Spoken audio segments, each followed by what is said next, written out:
नमस्कार दोस्तों, मैं महेश शर्मा सरदार वल्लभ भाई पटेल अकेडमी में आपका स्वागत करता हूं।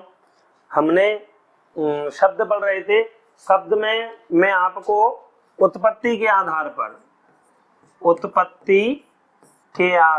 पर शब्द पढ़ा चुका था, जिसमें मैंने आपको 5 बताए थे। कितने बताए थे? 5। पहला था तत्सम, था तद्भव, था देशज और विदेशज और संकर। संकर में मैंने क्या बताया था आपको? ये संकर ये भी बताया था मैंने कि संकर 2 तरह से लिखती है, मतलब जो प्रोनाउंसिएशन है उसको अपन जैसे बोल सकते हैं कि उनके अर्थ अलग अलग होंगे। जैसे शंकर, इस शब्द का अर्थ होता है 2 भाषाओं से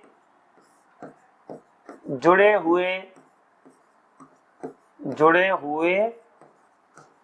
शब्द, और ये भगवान, क्या ये भगवान, दोनों के अर्थ अलग अलग हैं। संकर में मैंने आपको बताया था कि फारसी, पुर्तगाली, ये किसमें संकर में पाव भाजी बताया था मैंने आपके, ऑपरेशन, कच्छ, लड्डू, जलेबी, ये अलग अलग भाषाओं के थे। और मैंने विदेशज में क्या बताया था आपको? विदेश में बताया था कि जिसमें फारसी है, अरबी है, उर्दू है, फ्रेंच है, चीनी है, पुर्तगाली है और अन्य भाषा हैं जिनके शब्द आ सकते हैं। ये हमने पढ़े थे। आज हम पढ़ेंगे अर्थ के आधार पर शब्द। क्या पढ़ेंगे? अर्थ के आधार पर शब्द। अर्थ के आधार पर शब्द कितने होते हैं? 4 प्रकार के। इसकी परिभाषा क्या बोल सकते हैं? अर्थ में यही रहेगा कि अर्थ के आधार पर शब्दों की संख्या कितनी होती है, तो आप बताओगे, या शब्दों के प्रकार कितने होते हैं? 4 बताओगे। पहला आता है एकार्थी। क्या आएगा? एकार्थी। इसकी परिभाषा क्या होगी? जिन शब्दों के एक ही अर्थ होते हैं वे शब्द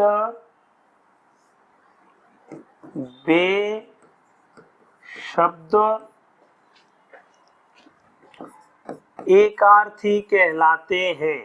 एकार्थी कहलाते हैं। सिंपल है। एकार्थी का अर्थ क्या है? एकार्थी, इसमें संधि बन रही है। मैंने आपको संधि के रूल बताए थे कि जिसमें आ, बड़ा आ, बड़ी और बड़ा ऊ हो तो संधि दीर्घ बनती है। कौन सी बनती है? दीर्घ। तो इसमें हम कहां से तोड़ सकते हैं? एक प्लस अर्थी।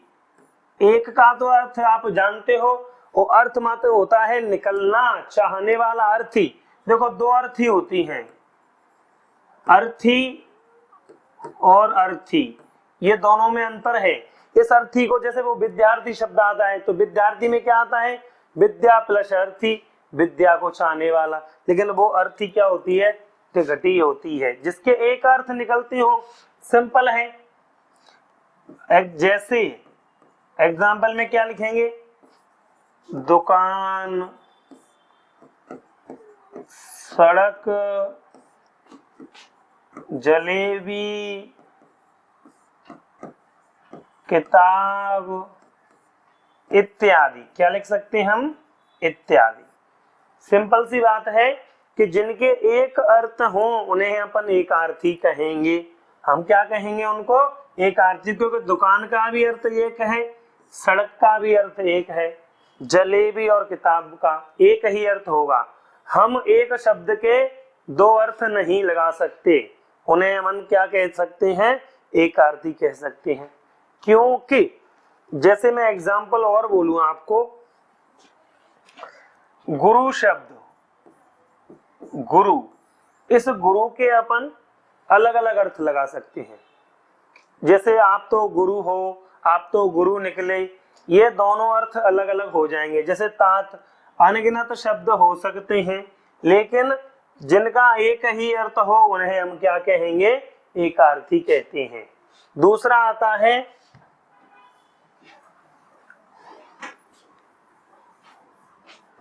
अनेकार्थी। क्या आता है? अनेकार्थी। अनेकार्थी जिन शब्दों के एक से अधिक अर्थ निकलते हैं वे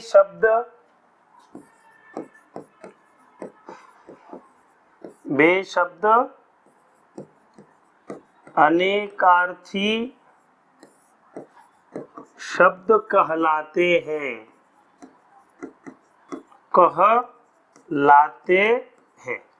अनेकार्थी, इसमें भी सिंपल संधि कौन सी है? दीर्घ। अनेक प्लस अर्थी, तोड़ सकते हैं हम। अनेकार्थी में दीर्घ संधि है। इसमें एग्जाम्पल क्या रहेंगे? जैसे एक शब्द के अनेक अर्थ, जैसे कर शब्द। कर आपने सुना होगा। कर मतलब होता है किरण, कर मतलब होता है टैक्स, कर मतलब होता है करना, कर मतलब होता है सूण। कर क्या है? अनेकार्थी शब्द है। तो कर के अनेक अर्थ तो लिख लो। कर मतलब होता है टैक्स,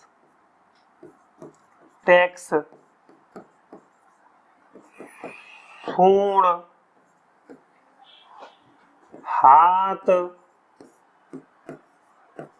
करना, किरण इत्यादि बहुत है। इनके अर्थ क्या हो सकते हैं? बहुत हो सकते हैं।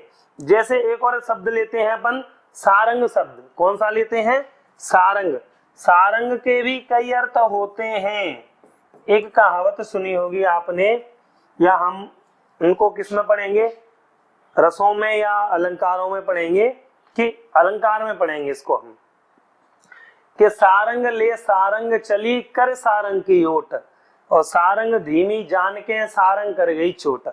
जैसे सारंग ले सारंग चली, अर्थ मैं अभ्यास बताता हूं, पहले लिख लो। सारंग का अर्थ क्या क्या होगा?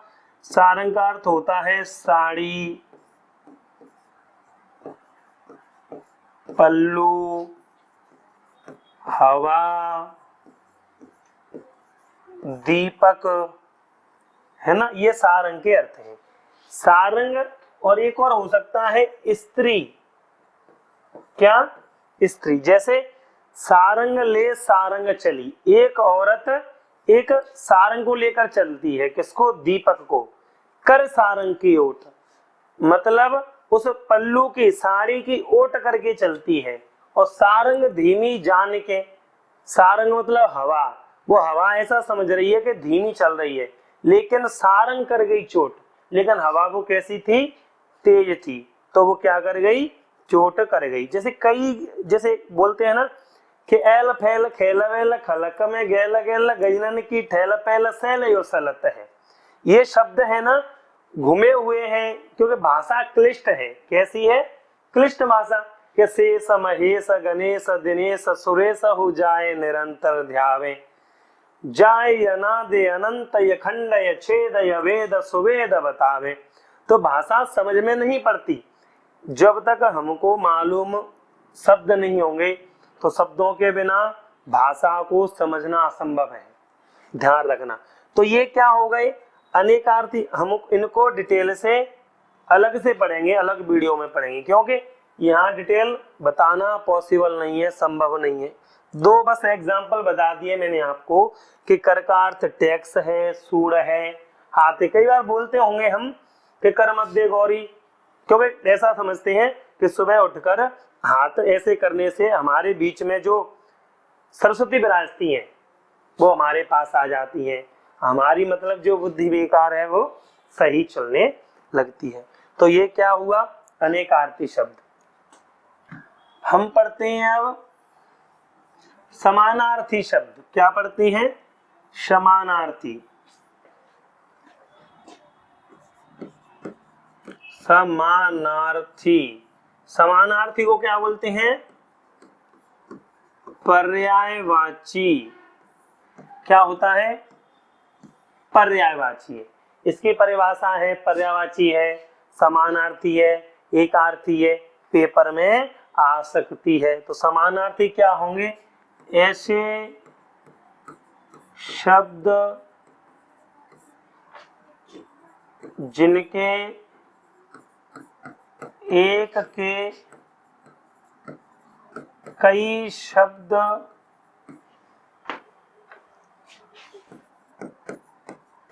होते हैं। क्या होते हैं? एक के कई शब्द होते हैं समानार्थी में, या एक नाम को अन्य से अन्य नाम से भी पुकारा जाता है। पुकारा जाता है। वे शब्द समानार्थी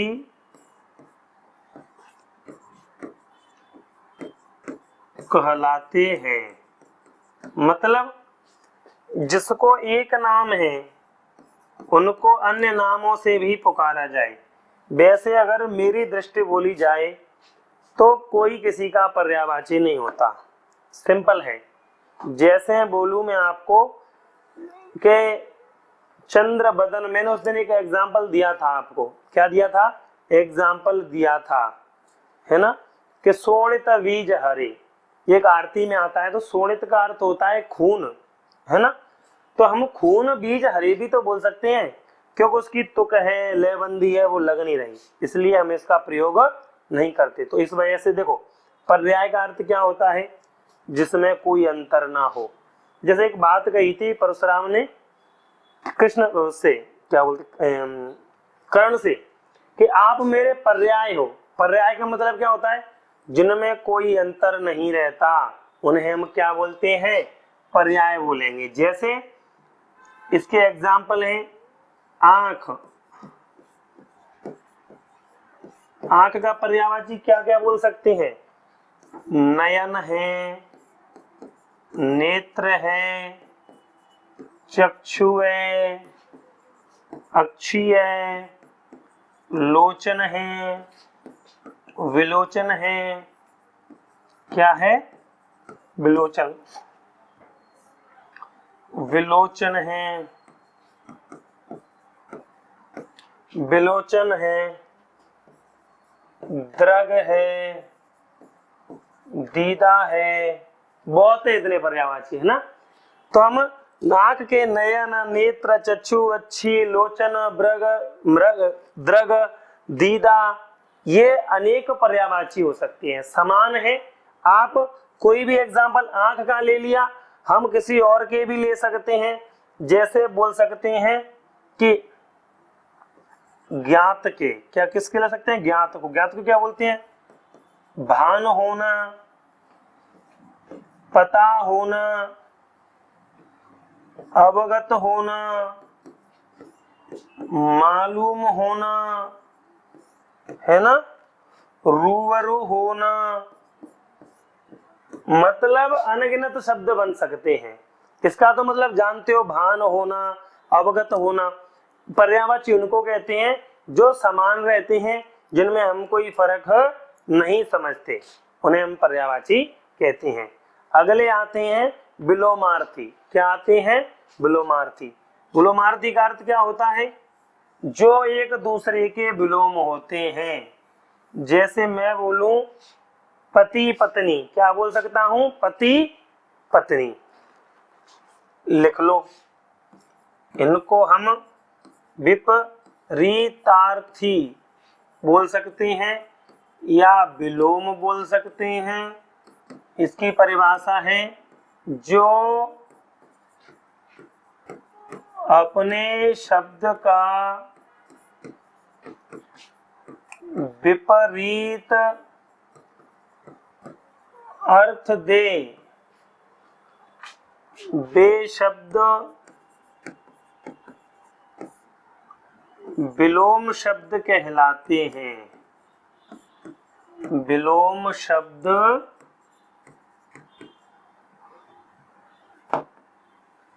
कहलाते हैं।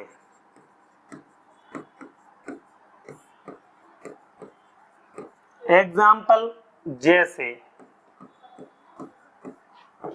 एग्जाम्पल में क्या हो सकता है, जैसे काला, काला का विलोम क्या हो जाएगा, गोरा। अंधा, अंधा का विलोम क्या हो जाएगा, बहरा, है ना। ऊपर, ऊपर का विलोम नीचे। ये मैंने आपको हिंट दे दी है, एग्जाम्पल दे दिए हैं 2-3। ऐसे शब्द अनगिनत हो सकते हैं। क्या हो सकते हैं, अनगिनत, जो कई बार हमको ये मालूम नहीं चलता कि इसमें विलोम निकल सकता है कि नहीं। जैसे एक एग्जाम्पल दूं मैं आपको, धर्माधर्म। जब तक हम संधि नहीं तोड़ सकते किसी शब्द में, कई शब्द ऐसे बने हैं जब हम इनको खंडन नहीं कर सकते तब तक विलोम नहीं होगा। जैसे एग्जाम्पल ले लो आप, भीमा अर्जुन, शीतोष्ण, क्या ले सकते हैं, शीतोष्ण। ये एग्जाम्पल है क्योंकि इनमें संधियां बन रही हैं जब तक। जैसे एक और एग्जाम्पल, देवासुर, क्या बोल सकते हैं, देवासुर। सब में संधि है कौन सी, दीर्घ संधि, और सिर्फ शीतोष्ण में संधि है कौन सी, गुण। एक बात बताई थी मैंने आपको कि अगर छोटे ओ की मात्रा छोटे ए की मात्रा आती है तो संधि कौन सी होगी, गुण संधि होगी। अगर ओ की मात्रा तो विसर्ग में भी आती है, लेकिन वहां विसर्ग का, सॉरी, ओ की मात्रा का विसर्ग बन जाता है। क्या बन जाता है, विसर्ग बन जाता है। इस वजह से हम उसको पहचान सकते हैं। तो ये कौन से शब्द हो गए, विपरीतार्थी। क्या हो गए, ये विपरीतार्थी हैं, ध्यान रखना। शब्द क्या कहलाते हैं, विलोम। इनकी परिभाषा इतनी ही आती है। हम अगला करते हैं। मैंने आपको 5 बताए थे, है ना। अगला, अगला है किसका, रचना बनावट, रचना बनावट, स्वरूप, क्या, स्वरूप,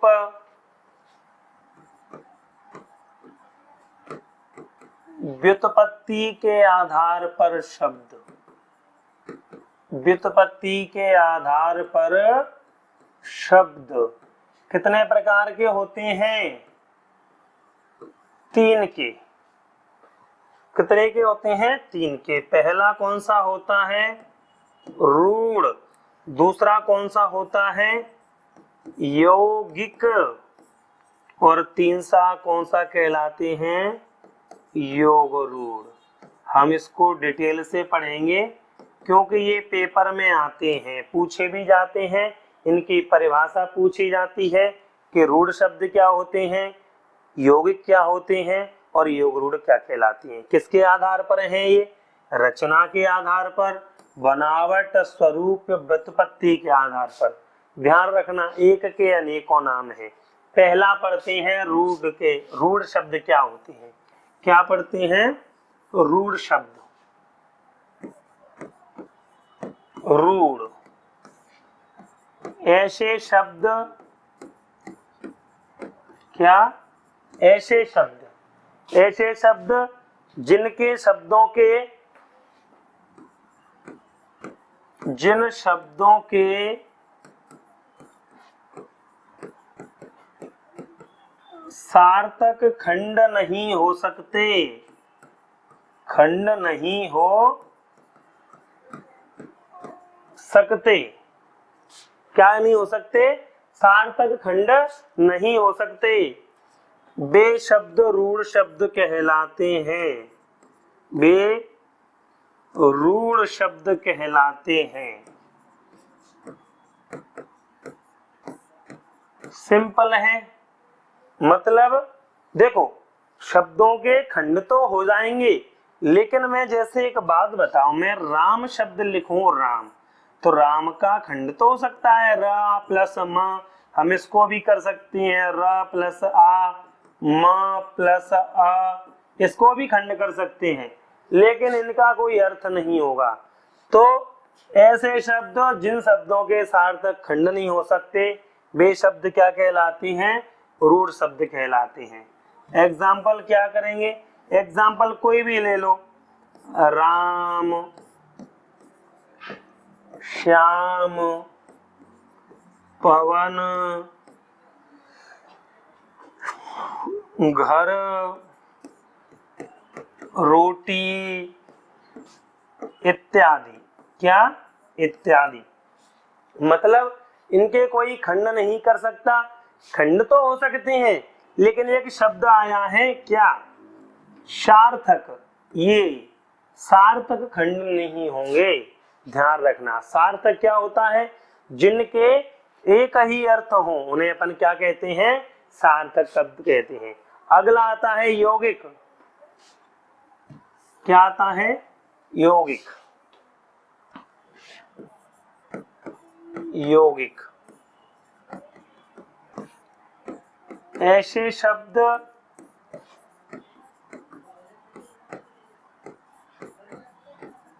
जिनके सार्थक खंड हो सकते हैं। क्या हो सकते हैं? सार्थक खंड हो सकते हैं तथा दोनों के अर्थ निकलते हैं। वे शब्द यौगिक कहलाते हैं। क्या कहलाते हैं? यौगिक कहलाते हैं। सिंपल है, जिनके सार्थक खंड हो सकते हैं और तथा दोनों के अर्थ निकलते हों वे शब्द क्या कहलाएंगे? यौगिक शब्द कहलाएंगे। यौगिक मतलब क्या होता है? जुड़े हुए। जैसे एग्जाम्पल है मकान मालिक। क्या? मकान, तो दो शब्द हैं मकान और मालिक, दोनों के कैसे अर्थ निकल रहे हैं? सार्थक अर्थ निकल रहे हैं। जैसे गंगा जल, गंगा जल, देवासुर, राम रूप, राम रूप, राम स्नेही। सिंपल है, दोनों के अर्थ अलग अलग निकल रहे हैं। देखो तो वे शब्द क्या कहलाते हैं? यौगिक शब्द कहलाते हैं। दोनों के सार्थक खंड भी हो रहे हैं अलग अलग, वे शब्द क्या कहलाते हैं? यौगिक शब्द कहलाते हैं। अब बात करते हैं हम योग रूढ़ शब्द। क्या कहलाते हैं? योग रूढ़ शब्द। योग रूढ़ शब्द क्या होते हैं? वे शब्द योग रूढ़ शब्द वे शब्द जो रूढ़ का बोध कराते हैं। रूढ़ का बोध कराते हैं। क्या किसका कराते हैं? रूढ़ का बोध। लेकिन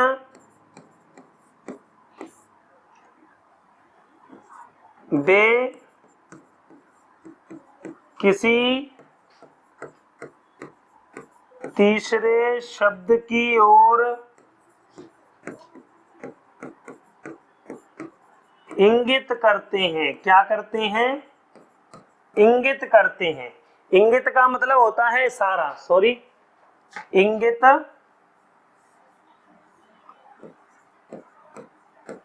करते हैं।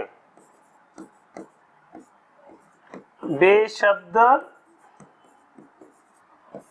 योग रूढ़ कहलाते हैं। क्या कहलाते हैं? योग रूढ़ कहलाते हैं। एग्जाम्पल क्या होगा, देखो त्रिनेत्र, क्या, जैसे त्रिनेत्र, देखो दोनों शब्द रू कैसे हैं, यौगिक हैं, दोनों के अर्थ निकल रहे हैं, लेकिन किसी तीसरे ओर की ओर इंगित कर रहे हैं। किसकी ओर कर रहे हैं, तीन हैं जिसके नेत्र, अर्थात कौन हो सकता है, तीन नेत्र किसके हैं, शिव जी के, त्रिनेत्र हो जाएंगे। और ले लो एग्जाम्पल, दशानन,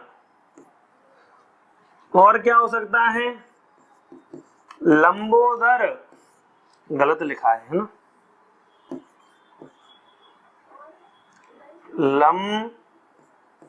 लंबोदर है ना, वीणा पाणी। सिंपल, कहने का मतलब है कि इसमें बहुब्रीहि समास के सभी उदाहरण आएंगे। किसके आएंगे, बहुब्रीहि। दशानन, 10 हैं जिसके आनंद। लंबोदर, लंबा है जिसका उदर, उदर मतलब क्या होता है, पेट। मैंने आपको 3 शब्द बताए थे, उदर, उरग और उदक। कितने बताए थे, 3। उदर का अर्थ होता है पेट, उरग का मतलब होता है छाती के बल, घसीट कर चलना, घसीट कर चलना, मतलब जो जीव छाती के बल घसीट कर चलते हो वो सभी क्या कहलाएंगे, उरग कहलाएंगे। और उदक का अर्थ होता है पानी। किसका पर्यायवाची है, पानी है, नीर, तोय, बारे, सलिल, अंबु, ये शब्द किसके पर्यायवाची हैं, पानी के। देखो पानी शब्द हिंदी का नहीं है, पानी शब्द है उर्दू का, क्योंकि पानी शब्द का अर्थ उर्दू में इज्जत होती है। क्या होती है, इज्जत होती है। चलो हम आगे बढ़ते हैं। हमने कौन से शब्द पढ़ लिए हैं, ये व्युत्पत्ति के आधार पर पढ़ लिए हैं, रचना के पर पढ़ लिए। कितने बताए थे, 3 प्रकार के होते हैं। अब हम पढ़ते हैं किसके आधार पर, वो है अभिधा। क्या है, अभिधा। किसके आधार पर पढ़ते हैं, अभिधा के आधार पर पढ़ते हैं, जिन्हें अर्थ के में भी बोलते हैं। अभिधा अर्थ कौन से हैं, पहला अभिधा, दूसरा लक्षणा, तीसरा व्यंजना, जिनका प्रयोग हम सुबह से शाम तक अपनी भाषा में करते हैं उनको अभिधा, लक्षणा और व्यंजना शब्द शक्ति बोलते हैं। क्या बोलते हैं, अभिधा, व्यंजना, लक्षणा शब्द शक्ति। अब हम पहला लिखेंगे अभिधा। क्या लिखेंगे, अभिधा। ऐसे शब्द जिनका प्रयोग हम सीधी भाषा में करते हैं। सीधी की जगह हम लिख लो, हम सरल भाषा, सरल है, सौम्य है, उसमें हम करते हैं, वो क्या कहलाएंगे, करते हैं। या जिनके सीधे अर्थ निकलते हो, सीधे अर्थ निकलते हों, वे शब्द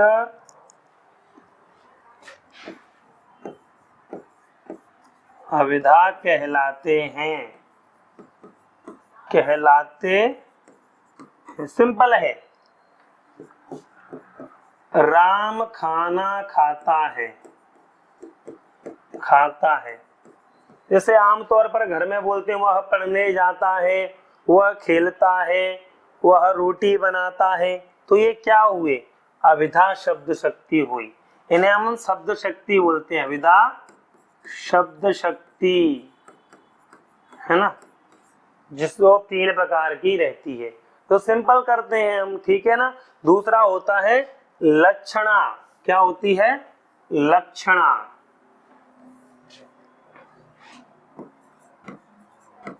लक्षणा या लक्षक,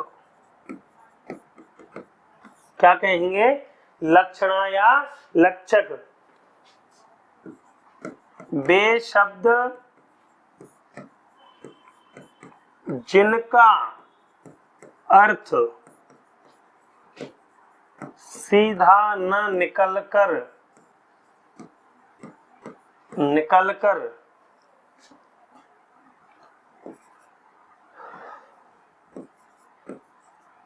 लक्षक आधार पर निकले, लक्षक आधार पर निकले, उसे हम लक्षणा शब्द शक्ति कहते हैं। शब्द शक्ति कहते हैं। जैसे एग्जाम्पल ले सकते हैं, तुम गधे हो। क्या? तुम गधे हो। मतलब कहने का मेरा ये था कि मैं उसको गधा नहीं बोल रहा था, मेरा उसका अर्थ था, लक्षण उसमें गधे जैसे लग रहे थे। मैं बोलता हूं ना कि तुम तो स्वामी विवेकानंद हो, तो कहने का भाव क्या है उसमें? मतलब स्वामी विवेकानंद जैसी बुद्धि है आपकी, अच्छी बुद्धि चलती है, उसको हम कहते हैं ना कि तुम तो स्वामी विवेकानंद हो। बोले ये आज का राम है, राम जैसी हरकतें हों। कई बोलते हैं कि तू तो कंस है, मतलब बोलते हैं ना कि तू तो कंस है, तुम तो कंस हो। तो कंस का अर्थ क्या है? कंस जैसी हरकतें होंगी। जहां लक्षण निकले उसमें अर्थ बताए जाएं उसके, उसे हम क्या कहते हैं? लक्षणा शब्द शक्ति कहते हैं। लास्ट आते हैं हम व्यंजना पर। व्यंजना, इसमें प्रत्येक श्रोता अपने अपने अलग अर्थ लगाते हैं। वे शब्द व्यंजना शब्द शक्ति कहते हैं, शब्द शक्ति कहलाते हैं। एग्जाम्पल में एक शब्द का कोई व्यक्ति अलग अर्थ कैसे लगाएगा? जैसे मैं एग्जाम्पल बोलूं कि सुबह के 8 बज गए, सुबह के 8 बज गए, मतलब क्या है?